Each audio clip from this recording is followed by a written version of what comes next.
Magandang umaga po sa inyong lahat. Blessed are the eyes that see what you see. Mapalad kayo sapagkat nakita ninyo ang inyong nakikita ngayon. Sinabi ito ni Jesus sa mga disipulo niya dahil nakita nila si Jesus na hindi tao lamang, kundi ang katuparan ng propesiya, isang Diyos.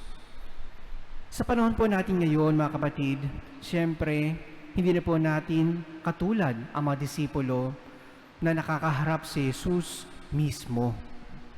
Pero mga kapatid, kahit na ganoon, tayo ay may kakayanang makita pa rin si Jesus tulad ng mga disipulo hanggang ngayon.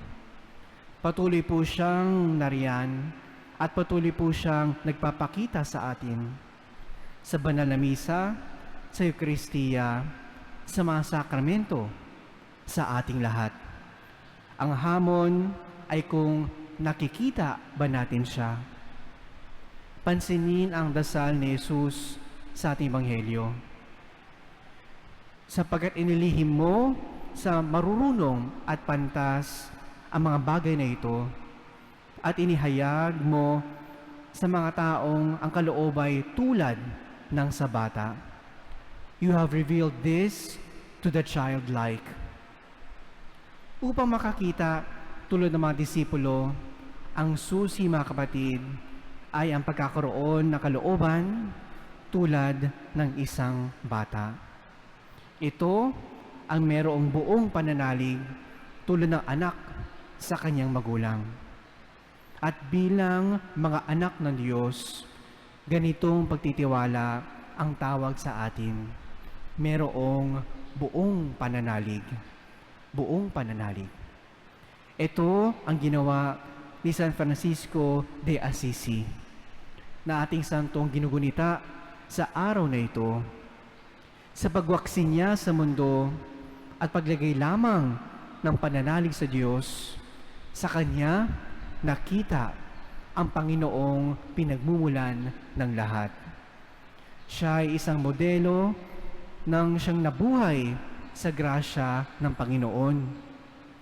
Saint Francis is the one who put his trust in the Lord and not in this world.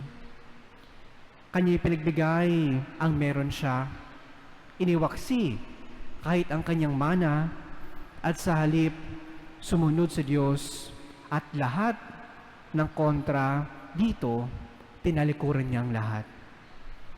At nangyari, mga kapatid, ang lahat ng ito matapos ang panggitain niya sa Panginoon na tinatanong siya, pinaglilingkuran mo ang mundo, paano ang siyang Panginoon ng lahat? Paano ang Panginoon ng lahat? Mga kapatid, hindi po ibig sabihin na tayo po'y mabuhay na sa kahirapan at kagutuman at mamalimos sa daan. Hindi po. Kundi ito ang makita ang Diyos sa lahat ng bagay at maging daan patungo sa Kanya.